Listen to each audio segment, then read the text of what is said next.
Having already talked about exponents, now we're going to talk about radicals. Radicals are just a special case of exponents. It's just a special case where the exponent is of the form 1 over n, where n is a positive whole number. The most important one is when n equals 2, which is the so-called square root. Okay, so here's a definition. Suppose that you have a negative real number, so a is bigger than or equal than 0. Then the principal square root of a, which we denote by the square root of a, by that symbol, the principal square root of a, denoted by that symbol, is a unique non-negative real number such that when you square it, you get a. So, for example, the square root of 4 is the unique. Note that it says non-negative, so that means the answer should be a number that is either positive or 0.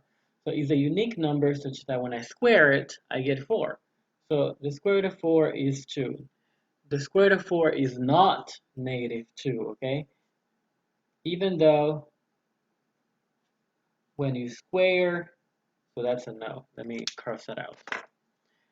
Even though when you square negative 2, you do get 4, by definition, the square root is always positive or 0. It is always positive or 0. Square root never gives a negative number. Square root of a number is never a negative number. Now, in general, we can define not only the square root, but the nth root of any number, where of any real number a, where n is any positive integer. So if n is even, then we need the a to be non-negative. So for n even, we require the a to be the negative. And then in that case, the principal nth root, which we can denote either by this radical notation or by the exponent 1 over n, is a unique real number such that when you raise it, it has to have the same sign as a, such that when you raise it to the n, you get back the a. Okay, so for example, the fourth root of 16 is 2, because when you take 2 and you raise it to the 4, you get 16, and 2 has the same sign as 16.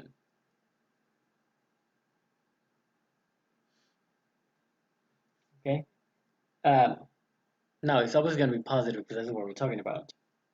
So again, the fourth root is 2. It is not negative 2.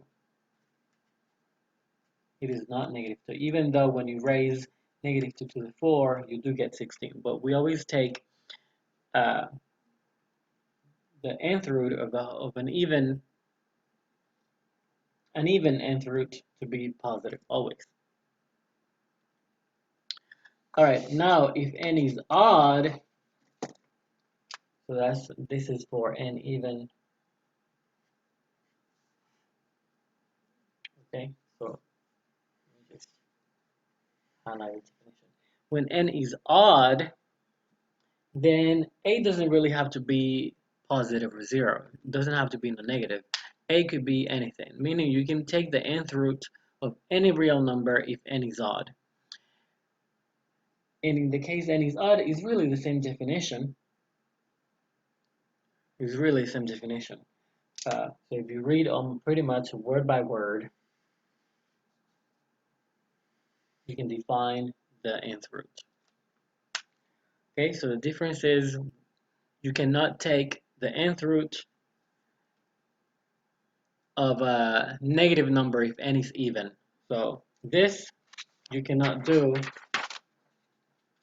Well, you can, but it was going to be an imaginary number. So So the square root of -4, that's going to be imaginary. The fourth root of -6, that's going to be imaginary. But if the index, this is called the index, if the index of the radical is odd, then that's not a problem. So for odd indices, there's no restriction. What is inside the radical could be positive or negative. But if the index is even, then what is inside the radical has to be positive or 0, no negative. Okay, and the two notations are really synonymous. Okay, so writing x to the 1/3 is exactly the same thing as writing the cubic root of x.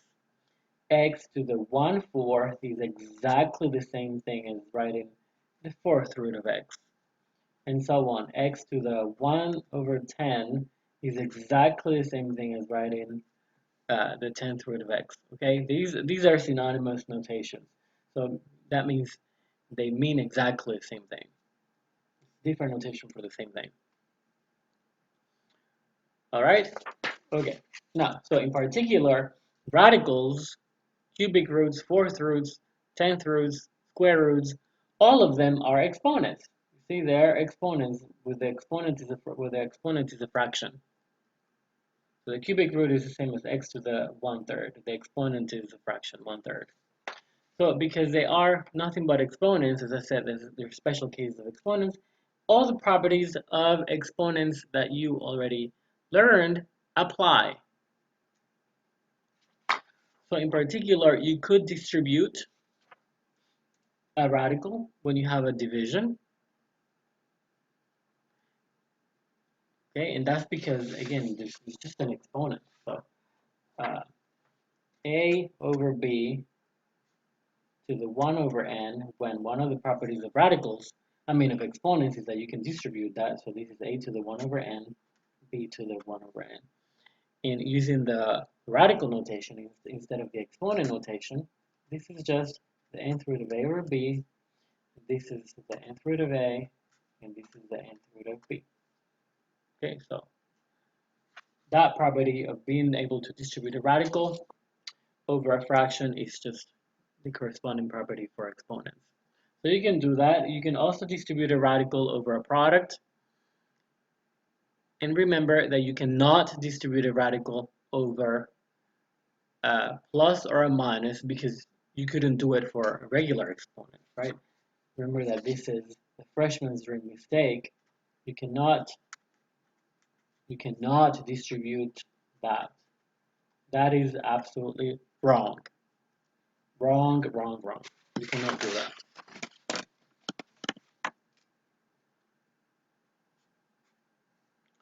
Okay, now, so only over products and divisions, never over sums or minuses or subtraction.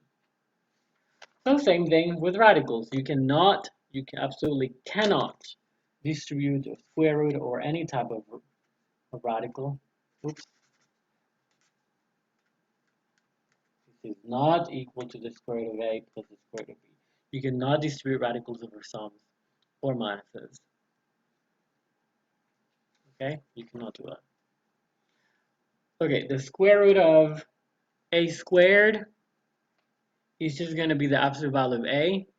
If a is positive, then it's just a. And lastly, for indices bigger than 2, and by the way, if you have a radical that doesn't have an index goes in there.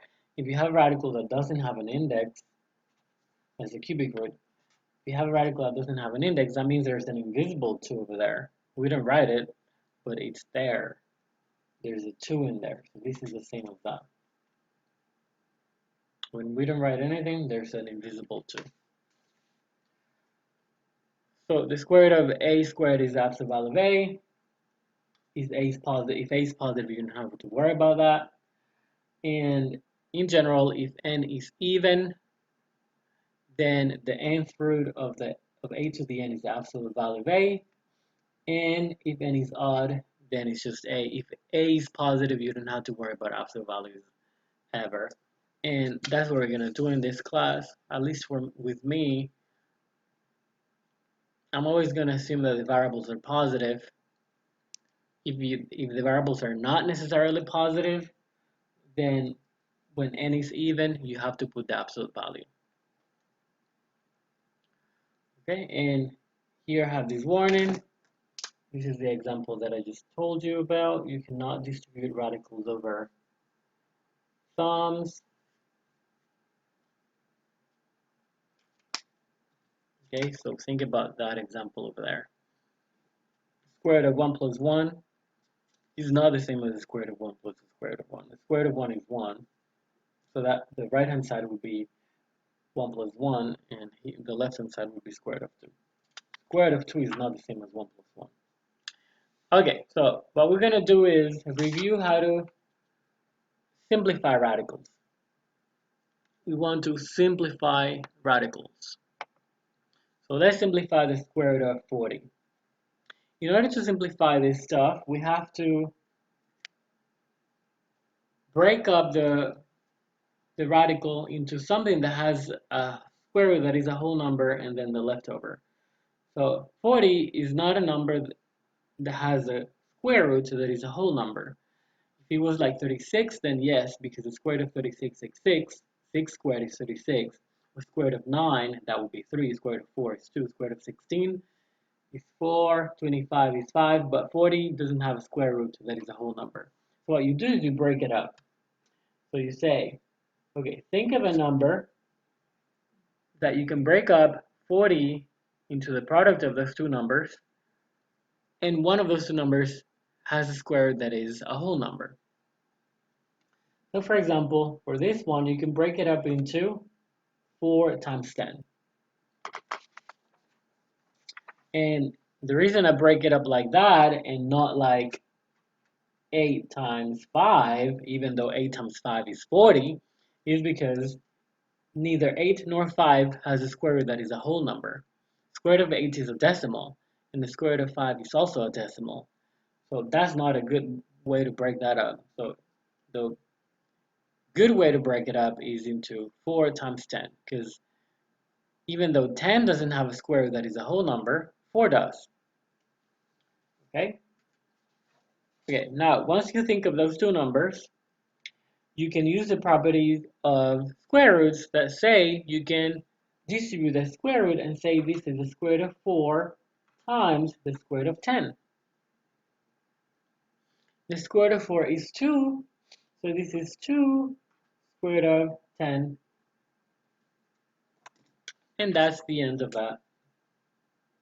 You cannot do anything else with the 10. You cannot break up the 10 any further. 2 times 5, but neither 2 nor 5 have square roots that are whole numbers, so that's the end of that. Alright, so now let's do another one. Let's do square root of 50. So how would you break that up in order to simplify it? You wouldn't use 5 and 10 because neither 5 nor 10 have a square root that are whole numbers. So you should break it up into 25 times 2. 25 times 2 is the correct way to break that up. Then, using the properties of radicals, this is square root of 25 times square root of 2. And square root of 5 is 5. So these will be 5 square root of 2. And that's the end.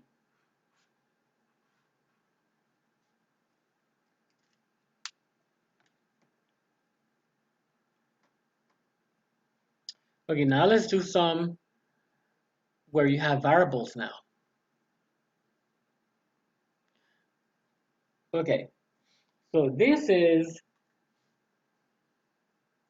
the square root of 9, so breaking it up, square root of 9, square root of x to the 4.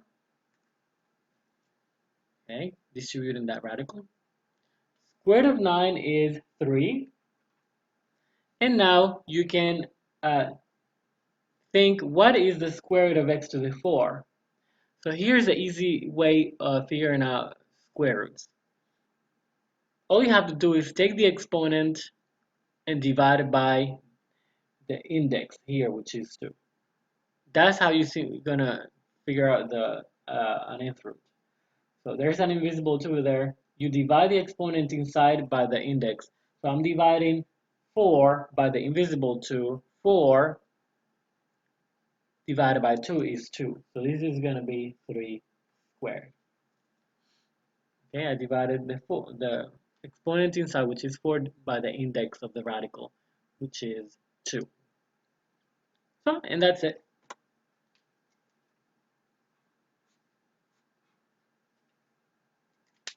All right. Okay, here's the next one. Square root of 25, x to the negative 4, y to the 6. Okay, you could just distribute the radical, but you can just do it also all in one shot. So here, for example, I didn't really have to do this step. I could have just said square root of 9 is 3, square root of x to the 4 is x squared, and I could just have immediately written down the answer. So let's try to do that here.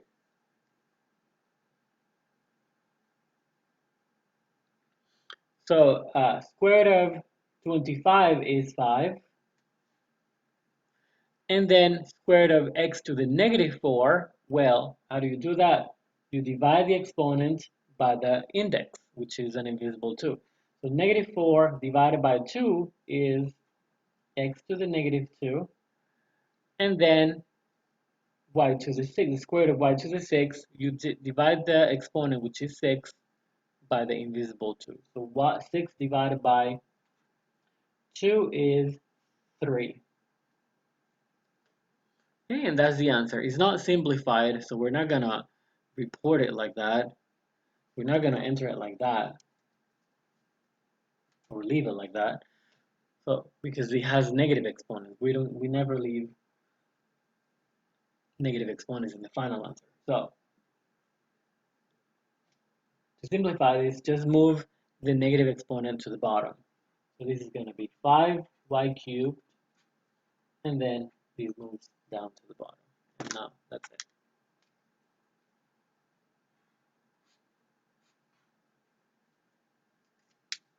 All right.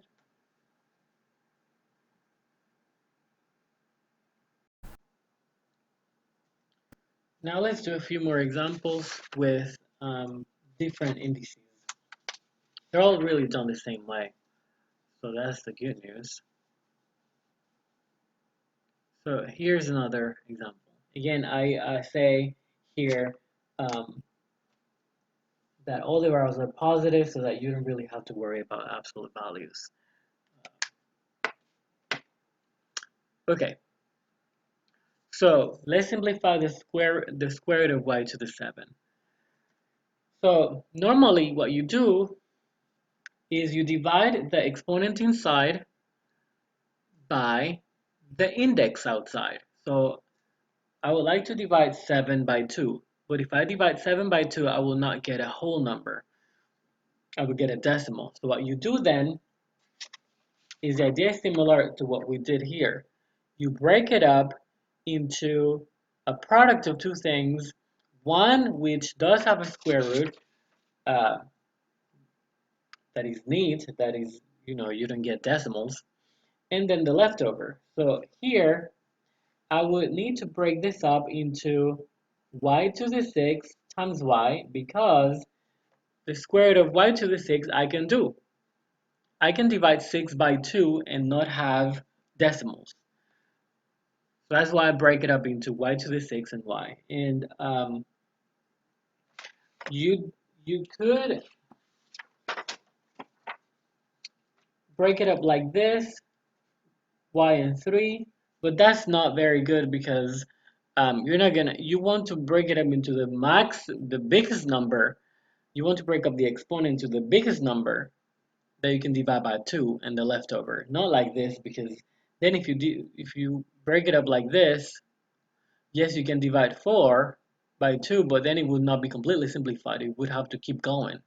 So the reason you want to break it up into the maximum number you can divide by 2 and the leftover is so that you are the most efficient. You simplify as efficiently as possible. Okay, So y to the 6 and a leftover of 1. Then you can break this up, distribute the radical. The square root of y to the 6 is y to the third because you divide the 6 by 3, and then you have that. And that's it.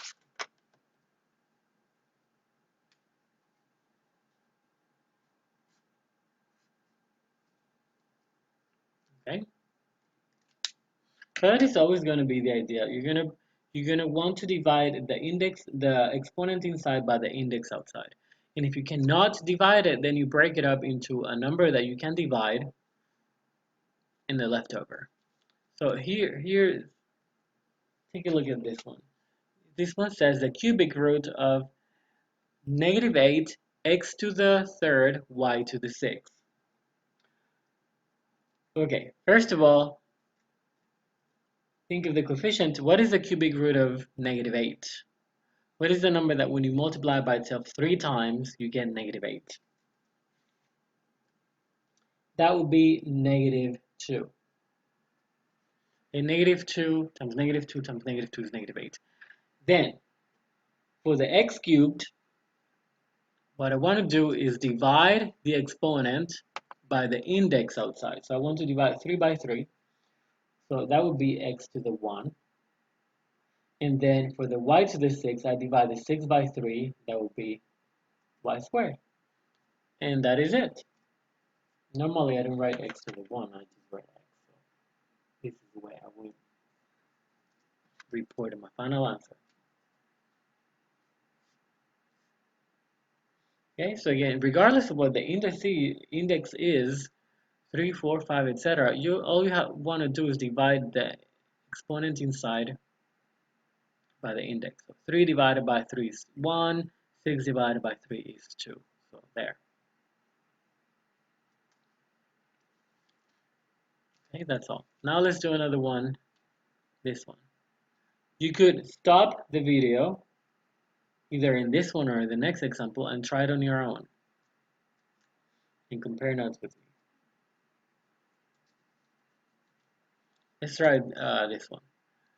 So this will be the cubic root of 16 x to the 4 y to the 5th z to the 9. Again, I would like to divide the exponents by 3. See, that's what I would like to do to simplify this. Divide the exponent by 3. 4 is not really divisible by 3, so you're going to have to break it up into a number that is divisible by 3 and the leftover, the biggest one you can think of, which is 3. Same with 5 and 9 is divisible by 3, so you don't have to break it up. In 16, you also, if it doesn't have a cubic root that is a whole number, you need to break it up. Or at least try to break it up. So let's do this one. 16, I can break up into 8 times 2 because 8 has a cubic root, which is 2. Then you have x to the 4. Well, a 4 I cannot divide it by 3, so you break it up into 3 and 1. Y to the 5th, you cannot divide 5 by 3, so you break it up into y to the 3rd, and a leftover of 2, so y cubed and y squared. And then z to the 9, you don't have to break it up because you can divide 9 by 3, no problem. Okay. Now, these numbers right here, the 8, the x cubed, the y cubed, the z to the 9, those have perfect cubic roots. Everything else is going to stay inside. Okay, the cubic root of 8 is 2. The cubic root of x cubed is x to the 1. So you write x to the 1 or just x. The cubic root of y to the cubed is just y to the 1 because, again, you're dividing. So you can write y to the 1 or just y. And then the cubic root of z to the 9, that's z to the 3 because I divide the exponent 9 by 3. 9 divided by 3 is 3. So I took the cubic root of all the ones that are underlined with red. Those are the only ones that have a perfect cubic root. And then you copy what is left over inside. So What is inside is left is the 2, the x, and the y squared.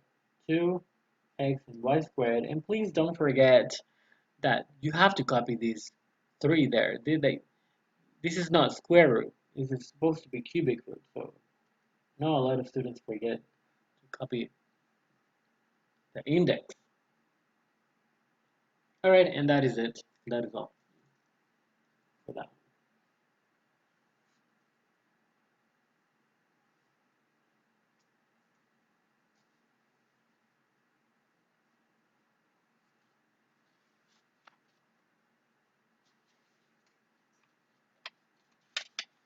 Okay, you should try D. You should pause the video and try D and E. Try both.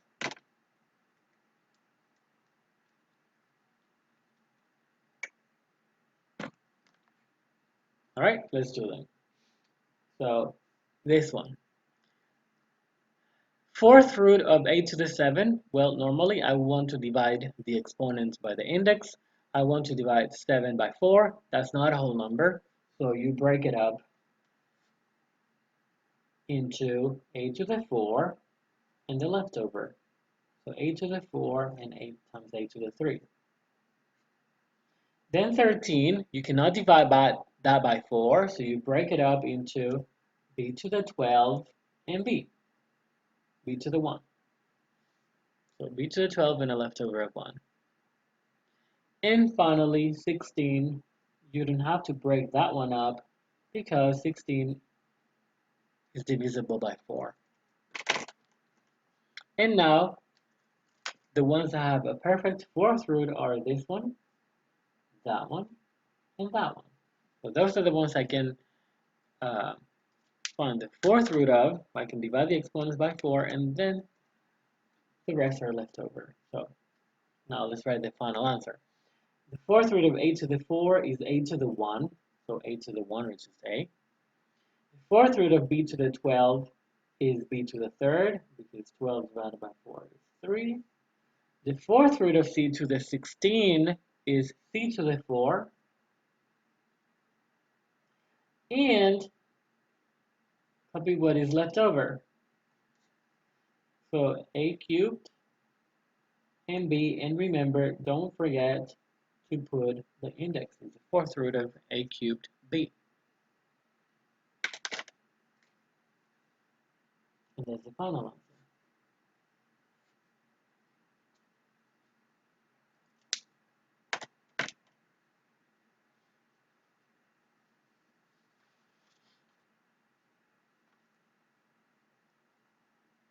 And last example, of this page. Simplify this. The fifth root of x to the negative 5, y to the 12. Okay, I would like to divide the exponents by 5. With negative 5, you can definitely divide by 5, no problem. But the 12, you cannot. You cannot divide 12 by 5 evenly. So you have to break up the 12. You have to break up this negative 5, that's good to go. But you have to break up the 12. So I can break it up as 10 and 2. So y to the 12, break it up into y to the 10 and y to the 2. Now, I can find the fifth root of these two. Those exponents can be divided by 5. So the fifth root of this is x to the negative 1, because negative 5 divided by 5 is negative 1. The fifth root of y to the 10 is y squared, because 10 divided by 5 is 2. And then this one I cannot, that's the leftover. So this is going to be the fifth root of y squared. And that is the correct answer, but again, it's not simplified because we never leave negative exponents in there. That negative exponent, to get rid of it, move it to the bottom. So this is y squared, fifth root of y squared over x. Perfect. That is